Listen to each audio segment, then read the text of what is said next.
Israel issues new warning, stop rocket attacks or face intensified airstrikes. In the midst of one of the most volatile and dangerous escalations in recent months, Israel's security forces have issued a stark warning to armed groups in Gaza and beyond: cease rocket attacks immediately, or face a significant intensification of Israeli airstrikes. According to official security sources, the statement comes after a night of heavy rocket fire launched towards southern and central Israel, prompting retaliatory air raids that targeted multiple sites said to belong to militant factions. The cycle of attack and counterattack has now entered a critical stage, leaving both regional and international observers deeply concerned about the potential for a full-scale war. The warning from Israeli security forces. Israeli security officials, speaking through national media outlets, stated clearly that the patience of the government and military establishment is wearing thin. Our response will be broader and stronger with every new rocket launched toward our territory, one source emphasized. The warning explicitly conveyed that unless the barrages of missiles and rockets end immediately, Israel will not hesitate to expand the range and intensity of its operations, including possible deep strikes against what it considers strategic infrastructure and command centers of armed groups inside Gaza. The escalation timeline. The latest flare-up began when multiple rockets were fired into Israeli territory late last night.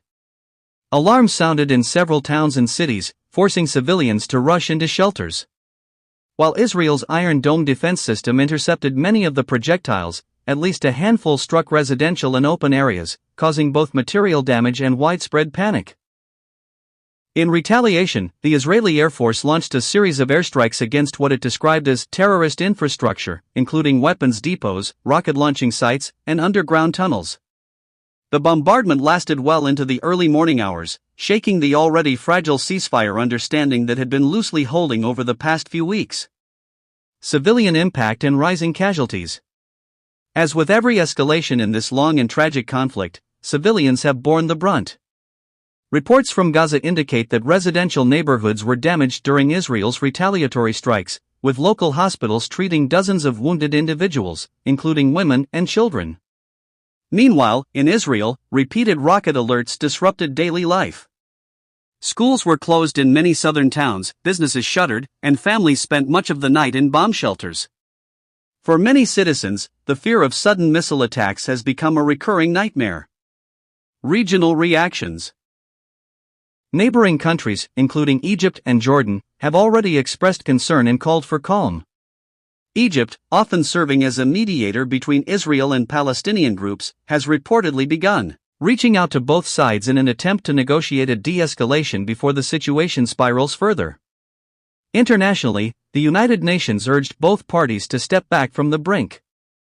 A spokesperson from the UN Secretary-General's office stated, "We are extremely worried about the ongoing cycle of violence.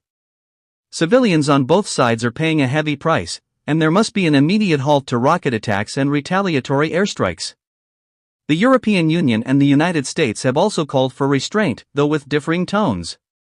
Washington reiterated its support for Israel's right to defend itself while urging proportionate responses. European diplomats, on the other hand, stressed the urgent need for dialogue and humanitarian considerations. Israeli political context. Inside Israel, the escalation has significant political undertones. Leaders of the government coalition have used the renewed violence to underscore their stance on security, with hardline members pressing for stronger, more decisive military action. Critics, however, warn that further intensification of airstrikes will only deepen the cycle of violence and fuel resentment across the Palestinian territories.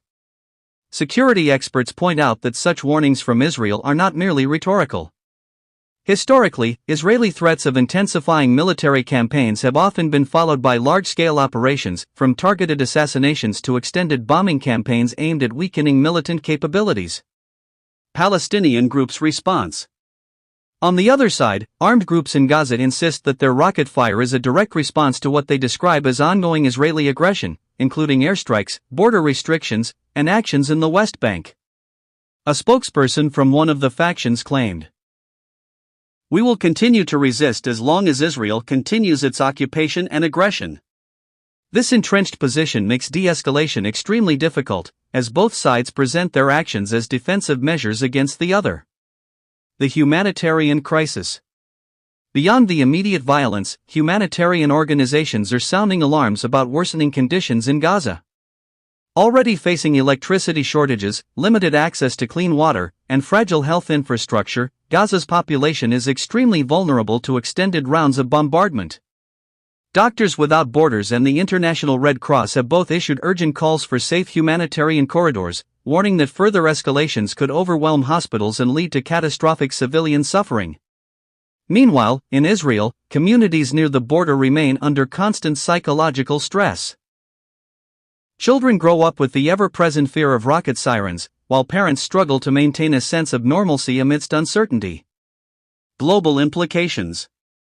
Analysts believe that this latest escalation could have wider regional implications if not contained swiftly.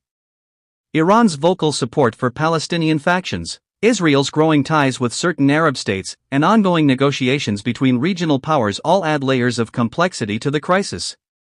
Observers fear that if Israel proceeds with a significantly expanded air campaign, militant groups in Lebanon or elsewhere could choose to join the conflict, creating a broader multi-front confrontation. Conclusion. The situation tonight remains tense and unpredictable. Israel's stark warning to armed groups stop rocket attacks or face intensified airstrikes underscores just how fragile the current state of affairs has become. As both sides weigh their next moves, civilians remain caught in the crossfire, hoping desperately for calm that never seems to last. Whether this moment marks yet another short-lived exchange of fire or the beginning of a larger, more dangerous war will depend largely on what happens in the coming hours. For now, the world watches anxiously, praying that diplomacy and restraint can prevail over destruction.